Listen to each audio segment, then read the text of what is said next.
Hi అండి, అందరికీ నమస్తే. Welcome back to our channel. నేను మీ హారిక. మా ఇంట్లో ప్రతిరోజు కాఫీ, టీలకు అలాగే పెరుగుకు ఆవు పాలని వాడతాము.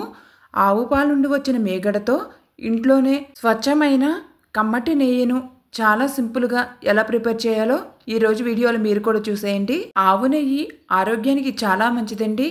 ఎన్నో ఆరోగ్య ప్రయోజనాలు ఉన్న ఆవు నెయ్యిని ప్రిపేర్ చేయడానికి ఫస్ట్ ఆవు పాలను స్టవ్ మీద పెట్టి లో ఫ్లేమ్లోనే పాలను పొంగొచ్చే వరకు కూడా కాచుకోవాలి. పాలు పొంగు వచ్చిన తర్వాత 2-3 మినిట్స్ పాలను మరిగించి స్టవ్ ఆఫ్ చేసేసి పాలు బాగా చల్లారిన తర్వాత ఫ్రిడ్జ్లో పెట్టుకోవాలి. కొంతమంది పాల మీద మేగడని కలెక్ట్ చేసి వెన్న చేసి ఆ వెన్నతో నెయ్యిని ప్రిపేర్ చేస్తారు. అలా పాల మీద మేగడతో వెన్న చేసేటట్లయితే పాలను బాగా కాచి ఫ్రిడ్జ్లో పెడితే వీడియోలో చూపిస్తున్నట్టుగా పాలపైన ఇలా మేగడలా తయారవుతుంది. ప్రతిరోజు పాలను కాచిన తర్వాత ఫ్రిడ్జ్లో పెడితే ఇలా మేగడలా తయారవుతుంది.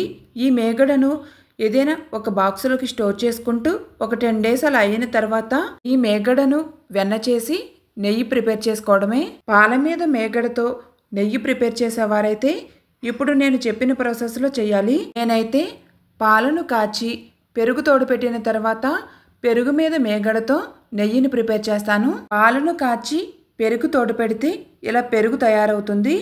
ఈ పెరుగు మీద మేగడను ప్రతిరోజు ఒక బాక్సులోకి కలెక్ట్ చేసుకుంటూ ఫ్రిడ్జ్లో పెట్టుకోవాలి. 10 డేస్ అలా అయిన తర్వాత ఈ మేగడను వెన్న ప్రిపేర్ చేసి నెయ్యి ప్రిపేర్ చేస్తే నెయ్యి చాలా కమ్మగా ఉంటుంది. పాల మీద మేగడతో చేసిన నెయ్యి కంటే పెరుగు మీద మేగడతో నెయ్యిని ప్రిపేర్ చేస్తే టేస్ట్ బాగుంటుంది. అలాగే నెయ్యి ఎక్కువ రోజులు ఫ్రెష్గా కూడా ఉంటుంది. నేను ప్రతిరోజు పెరుగు మీద మేగడను ఇలా ఒక బాక్స్లోకి కలెక్ట్ చేసుకుని ఫ్రిడ్జ్లో పెట్టుకుంటాను. 10 డేస్ అలా అయిన తర్వాత ఈ మేగడను వెన్న చేసి నెయ్యిని ప్రిపేర్ చేసుకుంటాను. ఇప్పుడు నేను పెరుగు మీద మేగడతో నెయ్యిని ప్రిపేర్ చేస్తున్నాను. మీరు పాల మీద మేగడతో నెయ్యిని ప్రిపేర్ చేసేవారైతే సేమ్ ప్రాసెస్లో ప్రిపేర్ చేసుకోవచ్చు. నేనైతే ప్రతిరోజు పెరుగు మీద ఉండే మేగడను కలెక్ట్ చేసుకున్న తర్వాత ఈ మేగడ బాక్సును డీ ఫ్రిడ్జ్లో పెడతానండి. డీ ఫ్రిడ్జ్లో పెట్టడం వలన మేగడ ఎక్కువ రోజులు ఫ్రెష్గా ఉంటుంది. ఈ మేగడతో ఫస్ట్ వెన్న ప్రిపేర్ చేసుకోవాలి.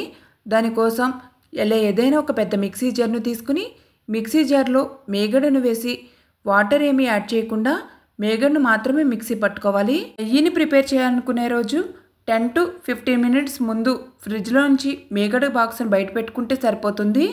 మేగడను మిక్సీ పట్టిన తర్వాత వీడియోలో చూపిస్తున్నట్టుగా ఇలా క్రీమ్లా ఉంటుంది. ఇప్పుడు 1 గ్లాస్ వాటర్ని వేసి మళ్ళీ ఒకసారి మిక్సీ పట్టుకోవాలి. వాటర్ను ఒకసారి ఎక్కువగా యాడ్ చేయకూడదు. కొంచెం కొంచెంగా వాటర్ని యాడ్ చేసుకుంటూ మిక్సీ పట్టుకోవాలి. వాటర్ని వేసి మిక్సీ పట్టిన తర్వాత మేగడంతా ఇలా వెన్నలా తయారవుతుంది. కొంతమంది మేగడను ఫ్రిడ్జ్లోంచి తీసి కూలింగ్ అంతా తగ్గిన తర్వాత మిక్సీ పడుతూ ఉంటారు.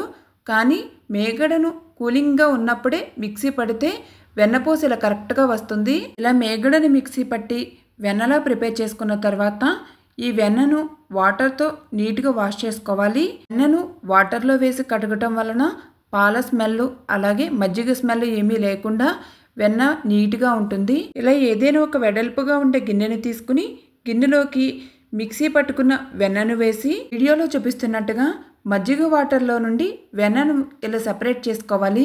వెన్న చేతికి అంటుకుంటుంది అనే ఫీలింగ్ ఉంటే గెరిటితో కూడా వెన్నను సెపరేట్ చేసుకోవచ్చు. మేగడను ఫ్రిడ్జ్లోంచి తీసిన తర్వాత 5 to 10 మినిట్స్లో మిక్సీ పట్టేస్తే వెన్న ఇలా కరెక్ట్గా వస్తుంది. ఈ వెన్న మజ్జిగలోంచి సపరేట్ చేసుకునే ప్రాసెస్ కూడా చాలా ఈజీగా ఉంటుంది. కూలింగ్ ఉండటం వలన వెన్న కరగకుండా ఇలా స్టిఫ్గా ఉండి మనకు ప్రాసెస్ అంతా ఈజీగా ఉంటుంది. ఈ మజ్జిగను వేస్ట్ చేయకుండా ఈ మజ్జిగలో ఇంకొంచెం వాటర్ని యాడ్ చేసి మొక్కలకు కూడా వేయచ్చు.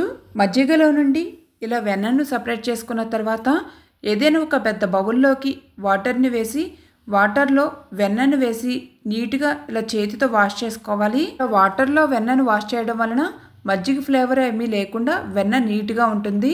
నేనైతే వాటర్ ఇలా నీట్గా ఫ్రెష్గా వచ్చే వరకు వెన్నను 3-4 టైమ్స్ వరకు వాటర్తో ఇలా నీట్గా వాష్ చేసుకుంటాను. వెన్నను ఇలా నీట్గా వాష్ చేసుకున్న తర్వాత నెయ్యిని ప్రిపేర్ చేసుకోవడం కోసం అడుగు మందంగా ఉండే ఏదైనా ఒక గిన్నెను తీసుకుని గిన్నెలోకి వాష్ చేసుకున్న వెన్నను వాటర్ లేకుండా వెన్నను ఇలా వేసుకోవాలి. వెన్నంతా ఇలా గిన్నెలో వేసిన తర్వాత నెక్స్ట్ ఇంకా స్టవ్ ఆన్ చేసి స్టవ్ పైన ఈ వెన్న వేసిన గిన్నెను పెట్టి నెయ్యిలా కాచుకోవాలి. ఆవు పాలతో చేసిన వెన్న కాబట్టి వెన్నపూస ఇలా లైట్ ఎల్లో కలర్లో ఉంటుంది. ఆవు నెయ్యి ఆరోగ్యానికి చాలా మంచిదండి. రోజు 1 స్పూన్ కనుక ఆవు నెయ్యిని తీసుకుంటే మన బాడీకి కావలసిన కొన్ని రకాల విటమిన్స్ అనేవి లభిస్తాయి. అలాగే ఆవు నెయ్యిని తీసుకోవడం వలన జీర్ణక్రియ మెరుగుపడుతుంది. పాతకాలంలో అందరూ ఆవు పాలు, ఆవు పెరుగు, ఆవు నెయ్యిని ఎక్కువగా వాడేవారు. నెయ్యిని కాచేటప్పుడు మంటను అసలు హై ఫ్లేమ్లో పెట్టకూడదండి. నెయ్యి కాగేటప్పుడు ఇలా పైకి నురగలా వస్తూ ఉంటుంది.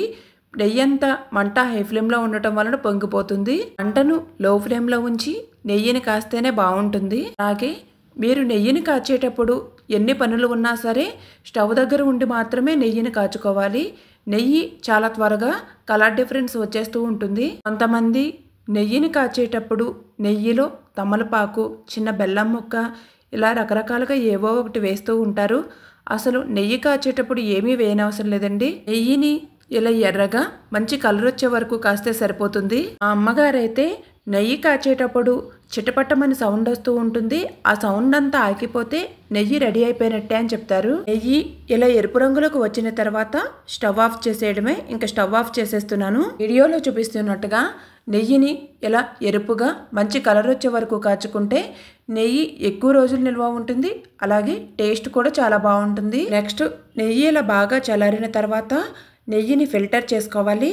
ఇలా ఏదైనా ఒక స్ట్రైనర్ను తీసుకుని స్ట్రైనర్తో చల్లారిన నెయ్యిని ఫిల్టర్ చేసుకుంటే డస్ట్ ఏమీ లేకుండా నెయ్యి ఫ్రెష్గా నీట్గా ఉంటుంది. నెయ్యిని ప్రిపేర్ చేసుకోవడం చాలా సింపుల్ అండి.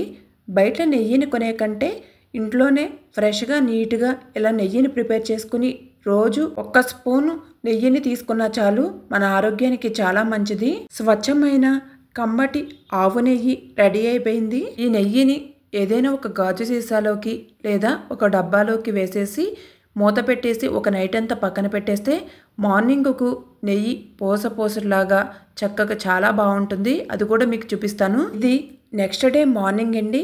నెక్స్ట్ డే మార్నింగ్కు నెయ్యి గడ్డ కట్టి నెయ్యి పూసలాగా ఎంత బాగా వచ్చిందో చూడండి. నేను నెయ్యిని కాచేటప్పుడు అసలు ఏమీ యాడ్ చేయలేదు. వెన్నపూసను స్టవ్ మీద పెట్టి వెన్నంతా కరిగి నెయ్యి మంచి కలర్ వచ్చే వరకు నెయ్యిని కాచుకున్నాను. నెయ్యిని చూడండి ఎంత బాగా వచ్చిందో.